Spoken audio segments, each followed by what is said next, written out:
Hello and welcome to God and the Family, a series where I, Gershly Karen Pierre, speak about biblical concepts and tie that into our population, our families, our communities, and of course, our God, so that we can help make better sense of our place in this world and what I perceive would be God's ideal society for us.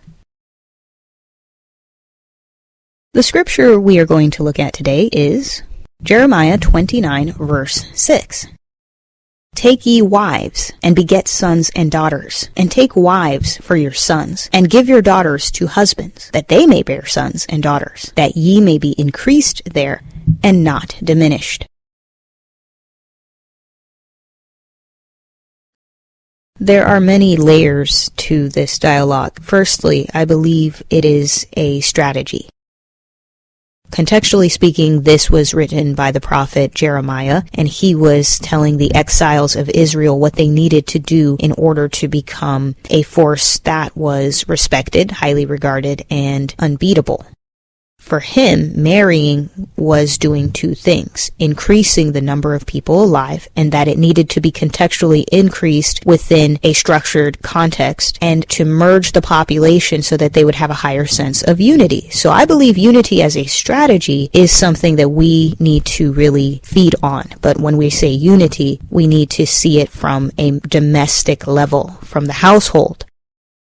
Getting a bunch of people to get married, because that's the highest form, in my opinion, not just of merging, but of allegiance. And to see that at large, that allegiance can transcend into other areas of lived identity. I also perceive that marriage in this context is used as an allegory, marrying a population to itself, marrying a population in levels. You're marrying them as a group, so you're increasing their sense of familiarity, friendliness, and you're marrying them as a group, so you're bonding them in a way that they would have otherwise not been. Because the same way you can use marriage as an allegory in this instance, you can also use divorce as an allegory. And we are a divorced people. We're divorced from who we need to be. We're divorced from our sense of oneness and togetherness. Marriage as an allegorical and divorce as an allegorical wording is something that is incredibly relevant in this dialogue. That if you can get a whole group on one accord, they're more likely to get along. If you can't, and they're divided in so many ways like us, then that's going to hold us back, because we already have other things on the outside that are destructive, and then you have our being divorced as a people from what would otherwise benefit us that's destructive as well.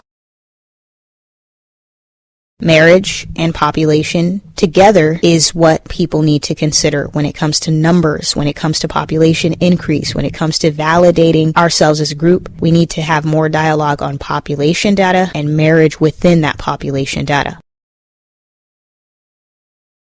That is all I have for today's episode of God and the Family. Thank you so much for listening. My name is Gershly Karen Pierre. Stay tuned for more.